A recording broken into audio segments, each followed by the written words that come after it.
This episode of Transform Your Workplace is brought to you by Xenium HR. You know, there are still some things we can't Google. I mean, you could try and Google your critical questions about HR, administration, and compliance, but there's just way too much at stake. You need to know you found the right answers. But in HR and payroll, the answers keep changing, and the questions never end. In Xenium's complete HR plus payroll service, you have a dedicated support team, and they're backed by a larger team of more than 90 HR and payroll specialists who work together to make sure you can always find the answers to your questions. Schedule a call today with Xenium at xeniumhr.com. Okay, today's episode, I feature Dr. Noelle Nelson. She is the author of Make More Money by Making Your Employees Happy. And in this episode, you're going to get an inside glimpse into how some companies survived and thrived during the pandemic by focusing on employee engagement. So learn to avoid common pitfalls and implement best practices so that you too can ensure your employees feel appreciated and heard. Connect with me on LinkedIn, Twitter, Instagram. I hope you enjoy the show. Talk to you next week.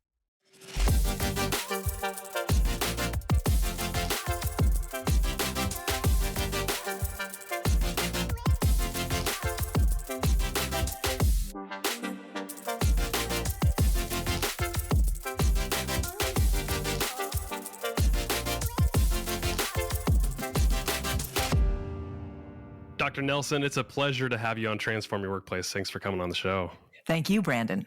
Well, so we're going to talk about your book, Make More Money by Making Your Employees Happy. I'm all about making employees happy and making the workplace better. That's why I named this podcast Transform Your Workplace. I want a great workplace culture and all that. And I'm excited to talk about your book. So let's dive in. Why do you think some companies experience profit, productivity, low turnover? They're experiencing all these things while others are struggling. What's behind all that?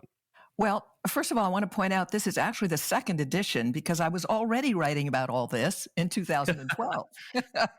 And I did the second edition because, as we all know, the pandemic has impacted employers and HR people and mom and pop bosses, everybody, ferociously. So it seemed timely to come out with more current research. And the reason has stayed the same, Brandon, which is that companies that thrive, kind of no matter what, are companies who truly appreciate their employees. And appreciation is vastly different from gratitude, which is what I lay out, if you will, in the book. And what does appreciation look and feel like in your mind? Is there a way you define it? Is it behaviors that the organization typically experiences throughout the culture? I'd love to hear more about that. Yes, and you hit the nail on the head, Brandon. It is definitely a set of behaviors and actions and an overall attitude. The attitude is that you, employer, HR person, truly value your employee. And that's really different than gratitude. Gratitude is somebody did something good, nice, whatever, and you go, thank you, which is marvelous. We could all use more gratitude in our lives. But appreciation is a very different thing. It is, to give you but one example that I lay out, is providing clear direction. People can't live up to what they don't know. And that sounds so ridiculously basic. But too often what will happen is an employee comes on board and the manager, who's already stressed out, overworked, and so forth, will say something like, well, you've done PR before, you can handle it. Here are the files. Right. Have at it. Yeah. And of course, the employee at that point, being a new hire, is not going to go, what? Is simply going to go, yowzer, and snap to it as best they can. But that's not going to work, either for the employer or for the employee, and certainly not for the satisfaction of the client/customers involved. It's interesting you brought up that point about clarity, because I feel like with a lot of organizations, maybe some of them are hybrid or fully remote during the pandemic. I would imagine that unclear direction during a new hire onboarding phase would be detrimental to those new employees. They probably feel lost. Absolutely. And then let's talk about what's happened a lot during these last couple of years is jobs have been morphed, 2 jobs into one kind of thing, sometimes 3 jobs into one. And people are like scratching their heads. The thing is, employees want to do a good job, which I think management just sort of doesn't always realize. They really want to. And it's up to management to help. So that's interesting. You said that some jobs are morphing into, two jobs into one. Is that just the nature of people leaving and then can't backfill it fast enough? And so it's like, oh, well, so and so is competent. Let's have them do these tasks too. Is that what's happening? It's some of that. It's also that many companies are at least partially going to Zoom as a ordinary course of business now. And that has changed things too, because sometimes the employer will think, well, there's no commute time involved anymore. So what the heck? Here, do this too. And Yeah. that's just not fair. Right. Well, let's talk about some of the companies that are doing really good things. So you list out some great places to work, those that are making that list. And I think, you're hearing some of the feedback about why they're making this list. I'd love to know, like, some of these organizations that you highlight in the book, what are the main drivers or why these employees are so happy and why it's a great place to work? What are you hearing? Well, to take what is probably the classic example, and considering the fact that they survived through the pandemic, meaning they're still on great places to work, is Southwest. Southwest Airlines has been a great place to work since Great Place to Work existed. Even through the pandemic, even through the first years that Southwest lost money, which is unheard of for Southwest. And the reason is they, above all others, understood from the get-go that a happy employee literally leads to more productivity, more profits. And so employees are listened to. Now, will you think, well, sure, I listen to my employees. Do you really? Do you? For example, right when they started, Southwest got a reputation for fastest turnaround in the airline business. We're going back several decades. But the reason for that is an employee said to them, gee, I know we've lost one of our 5 airplanes or 4, I don't remember exactly, but it was very few. Maybe if we did X, Y, and Z, we could get our turnaround time faster and still fly all our routes. And Southwest went, okay, let's look into it. That's what I mean by listening to your employees. Your employees are the ones in the trenches. So when they come up with something, first of all, they need to be encouraged to come up with something. It can't be the trickle down, right? Only the top knows what to do, and you peons, you better just toe the line. It can't be that. Employees will not accept that anymore. And they really do have great ideas. If you are open to that, have a culture where it is encouraged, where you reward people for it, and where you actually implement and acknowledge their contribution. Yeah, I love that idea because a lot of organizations probably aren't developing some sort of feedback loop or a mechanism for capturing, great ideas, as you're suggesting. Is there an ideal way of opening that up and capturing feedback from employees? Is it through surveys? Is it suggestion boxes, one-on-one? Like, how does that information come from the bottom all the way up to the top? Frankly, it has to start with a culture, and the culture is from the top. A culture is more important than the vehicle. So for some companies, it's going to be, nowadays it's a virtual suggestion box. It can be that. An open door policy is great. A manager or a supervisor asking, how would you see this done better? What would make this easier for you? And then literally him or herself going up the chain saying, John or Jane Doe suggested that we use X software, or we implement blah patch, or whatever. We reshelve everything this away. What do you think? Should we try it? In other words, it really almost doesn't matter what the means are to get the information up the chain.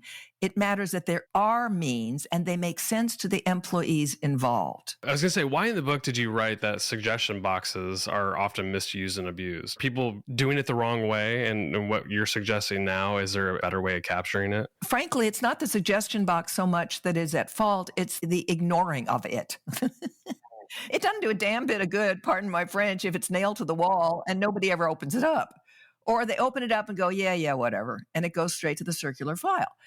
That's the problem with the much used and abused, meaning employees can put stuff in there virtually or physically all they want. If there isn't somebody who's literally going through it and saying, let's look at this. And then this is what's so important, Brandon, acknowledging the individual employee and or team that came up with it, recognizing them openly within the company and doing something about it. Even if it's not the exact thing, that's not the point. So let's take a warehouse. Let's say a team, an employee team who does a certain shift says, we think that if we shelved items A to Z on row 1, we'd be more efficient. And so that gets up the chain because this company is listening and they recognize that, Financially, we can't do that. But what we could do is move items A to F over on row 1. Would that help you? So that it becomes a conversation, not an edict. Yeah, I think that's what's missing with any sort of feedback or surveys that employers are capturing. It's not a 360 experience. It's not a conversation. It's very one directional. And I think when employees are providing really useful ideas and feedback, to hear how it's been received and what employers are going to do about it, I think would probably give employees an opportunity to keep doing it. And I think it would open up the culture a lot more. What do you think about that? Well, frankly, it drives engagement. Right. It just does. When you know that whatever you did actually contributed in some way, shape, or form, a little bit, a lot, whatever, to the company's success, you were a part of that and you're acknowledged for that. Heck, you're going to do more. Because that's how we go. That's how we are. Let's go back. You were talking about how we need to be clear with employees about what it means to be successful in a role. And it really, especially in the onboarding process, how do you really, ideally set employees up for success and be clear? Is there a method that you use to set expectations so they know what it's like to be successful in a role? You can think of it, if you will, Brandon, as a 3-part process. Some people respond best to that which is written. They also can refer to it, which is nice. Some people respond best to that which is said, which is a little bit iffier because it can be misheard and not necessarily referred to again. And for sure, people respond to when somebody comes and says a week later, 10 days later, did that work for you? So my suggestion is use all 3. Make sure that the directives, the instructions, the whatever you want to call them that go into doing this particular job or this particular task are written down. That's one. It doesn't have to be complicated. It can be bullet points, but are written down in some form. Secondly, that they are reviewed in words, that you go and speak to said employee and make sure, is this clear? Do you understand this? Is there anything about this that's confusing? Check in with them. Again, we're back to conversation. And thirdly, a week, 10 days, whatever is reasonable given the job requirements, is to come back and say, okay, so is this part of what you're doing working for you? Is this part, where do you need help? Is there anything I can improve for you? So it's kind of 3 things. Do you like a particular cadence with that kind of conversation with an employee? Every week? Is it daily huddles? I've heard it runs the gamut with these types of conversations, but I'm wondering if you found a particular cadence that works really well. Yes, it's called Ask the Employee What's Their Preference. I'm sorry, but I'm going to come back to that a lot, Brandon. People forget that employees are people too, and that every employee is a unique individual, which is sort of an oxymoron, but they are. And therefore, employee A is going to say, if you come near me more than once a week, I'm going to scream. Another one is saying, I'm really insecure, or it works best for me if you check in with me like every 2 days. Is that okay? So I don't know. No, I think it's a great point, because I think too often leadership teams, managers, they're trying to project what their desires are on new employees and try to do a one size fits all. So I love that idea of just asking them what they prefer, because not every employee is the same. That's for sure.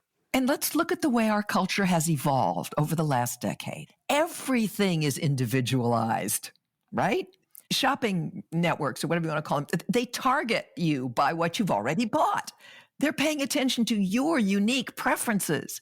You're asked, no matter what you sign up for, how would you prefer this? So we have become acculturated to, hey, my individual preferences matter. And you know what, Brandon? They really do. You want a happy employee, you want to up your profits, then pay more attention to what your individual employees want. And that doesn't mean that you have to nanny them to death. One wants lattes and the other one wants tea. It's not quite like that. But looking at it from a work perspective, what do they want? What feedback matters most to them? For sure, it's using their name. I can give you that as baby basics. That's where Jim Senegal of Costco really scored with his employees. He knew everybody's name. Now, they all had name tags. That sort of helped. But he would address them by name. In other words, just because you wear a name tag, I make an effort. Sometimes I feel strange because I don't want people thinking I'm looking at their chest. But I make an effort to use people's names to thank them. The cashier, the barista, whoever. Because that's the single most important word in any language, your name, Brandon. Mm-hmm. Yeah. Oh, I love it. And I fully agree with that. So what about the employees that are struggling? Not everybody's going to be happy. Not everybody's going to be engaged. But as a manager or leader, how do you support those employees that might just be having a hard time? Especially, right now, it seems like we're all dealing with something at some different levels. So how do you turn them around and make them happy, engaged, and productive? You ask, how can I help? You start not with, you're doing a horrible job. You don't start with that. Right. You start, I know you're capable of great work. I just know it. I saw it over here and over here and over here. How can I help you now? Not even, but you're doing a blankety blank job. Just go straight from, I know you can do this. I've seen you do it. How can I help now? What do you need from me? Rarely will you hear more money. Yeah, back to the conversations. It's a productive conversation versus I think often managers want to focus on the negative, the what they did wrong or the behaviors that they're seeing versus you're flipping it around. It's what do you need? What resources do you need? How can I help? What can we do to turn this around together? Yes. And do you know the most powerful thing you can do to get an employee engaged is to catch them in the act of doing it right. Oh yeah, right. And that's what managers forget. That's why people hate being looked over their shoulder because they think that it's to look for something wrong. But if your manager looks over your shoulder and goes, ooh, that was sweet. Look at that. You're going to glow. Yep, absolutely. Okay? We do. We thrive. And frankly, it doesn't matter whether you're a puppy dog, a baby, a grown human, adult. It doesn't matter. We thrive on genuine appreciation. This is good parenting advice too. My kids are 8 and 9 years old, so I got to take some notes from that. Make sure I catch them doing something good and not something that they're not supposed to be doing. Yeah, because they'll glow, Brandon. They'll rush to do it again for you. And again, this is not about manipulate. I have to be careful because I don't want people to hear this as, oh, goody, I can manipulate my employees. Right. Well, I suppose you could. But what we really are looking for here is a culture where you appreciate people, which then gives them the foundation, the support to do their best for you. Like I think what happens too, if it takes culturally, like if they're treated that way, they're likely to treat others that same way and catch people doing the right things and appreciating them for what they're doing. Correct. Yes. So you wrote that all work and no play makes for unhappy, unproductive employees. So how might we go about adding some fun in the workplace? Well, it will depend, of course, on the company, on the kinds of things.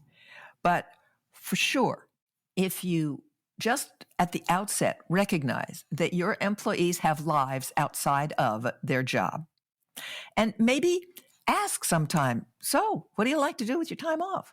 And if you get the answer, what time off? You know you're in trouble right then. But generally, people will say, oh, gosh, I like to play golf or haven't had any time off in forever. I've got 2 toddlers at home or whatever it is. It's an intro into understanding what might benefit them. And so then you have a wide open field. You say, well, if you had your druthers, would you prefer, an arbitrary Thursday afternoon off? Or would you prefer a gift card to the local Arby's? I mean, you can ask because, again, people are unique. The important thing is that you've recognized they have a life and you are willing to support that in whatever way makes sense for the company from a budget point of view and, operational point of view and for the employee. So some of the companies like Google and such have gyms, right there in the workplace because they found that works well for their employees. Well, not all of us can manage to do that for our employees, and it may not be what they require anyway, but they may just go Yahoo and give me a Friday afternoon off, if things are running well and I buttoned up my work or whatever. You wrote that happy and successful people at work, they need psychological well-being. What does that mean to you? I've heard psychological safety. Is that the same thing? And what does that look like to you? Psychological well-being, to me, means the opposite of a toxic workplace. Right. So if we tried to figure that out, it would look like some place where it is understood that people will sometimes be 5 minutes late. And if they can catch up their work, we don't kill them for it. It is understood that some people like to come in 5 minutes early because they like a couple of seconds of quiet. Psychological well-being is respecting that we are people with needs. And one of the most basic is for what I call warm, safe, and dry. In other words, an environment where you are welcome, an environment which is safe, And dry is just my way of saying that doesn't have, leaks in the roof. But it's psychological well-being is nothing more or less than that feeling of I'm warm, safe, and dry. I'm welcomed here. I have an environment that gives me sufficient resources for what I need to do. I don't have to beg, plead, grovel to get ordinary resources or permission to use my lunch hour for a medical appointment that may run over 10 minutes longer than my actual lunch hour. It's those sorts of things. So if you're speaking to leaders right now, and they're not all created equal either. That's the thing about the psychological well-being idea is it seems like it'd be, easy for me as a manager to like make sure people have what they need, that they feel safe, warm, dry, all the things that you just described. But I'm wondering if there's something systemically within an organization that we like leaders, senior leaders need to be doing to make sure that all managers are acting and behaving this way. Does that make sense how I'm describing it? Of course it does. And the first thing would be for leaders to treat their managers that way. Yeah, right. I mean, really, It does you trickle think down. about it. A good manager is often browbeaten, hassled, harassed, and shoved in a corner between a rock and a hard place, which is the last thing you want to do with a good manager. And a good manager is not an easy thing. A good manager needs to be both a people person and an administrative guru. That's not easy. So yeah, it starts at the top. And often what happens is leaders may have started out their career 40 years ago and are not as in tune with what current workforce needs and wants. And one of the things I did in this second edition is I took a look not only at my boomers, Gen Xers, and millennials, but I went to my Gen Zers because life changed between 2012 and today. Yeah. And so it's important, and I'm obviously not a sprout. I've been around for a while. It's important to take a look at who's in the workplace now. How are they different? And leaders are often challenged when it comes to seeing the world that way. Because they are successful, often think, well, the way I did it was good enough for me, and often in an undertone and for dad and grandpa. So it should be good enough for you. Well, not necessarily so. That's why we have droves of younger people leaving the workforce. Yeah, that's why I love what you're describing with just having conversations with people and building those relationships, because the last thing you want to do as a leader is be out of touch. And if you're not having conversations with the newer generations and people that are in a different place in their career, there's going to be a lot missed by leaders if they're ignoring that. So I love the section on the generations at work, because what do we have, 4 different generations in the workplace right now?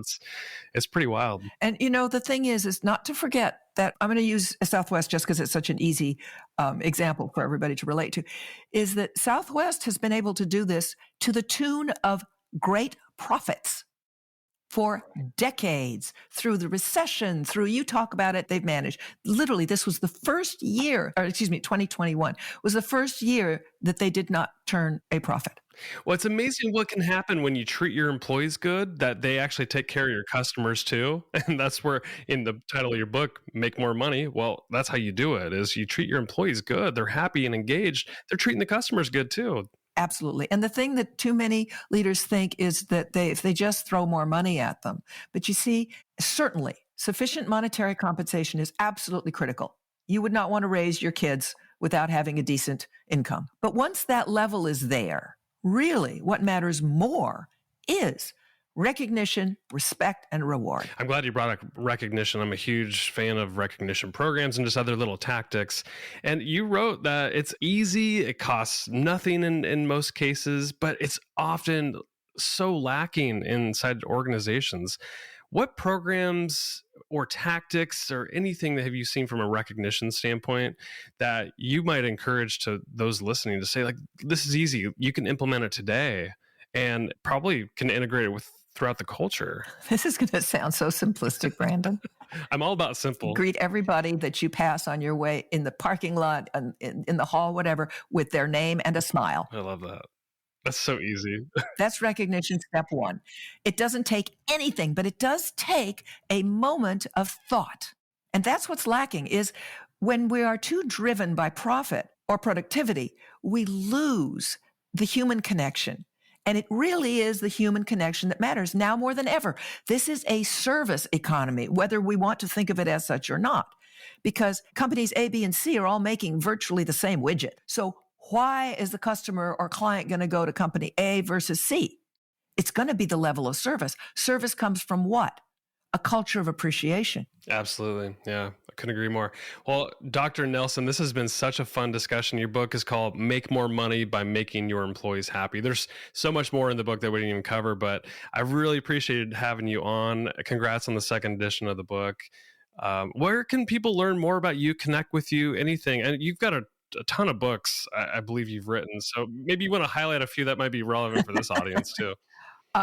Well, frankly, the most relevant for this audience is Make More Money by Making Your Employees Happy, and preferably the current second edition because it has all the updated research. But my website is called, very simply, noellenelson.com, and all my books are listed. The other one that might be of interest is called I Survived COVID-19, What Now? How to Thrive and Succeed in the Post-COVID World. And other than that, well, there's a lot of them, as you said, Brandon. So, and articles and all sorts of freebies all over the website. I love it. noellenelson.com.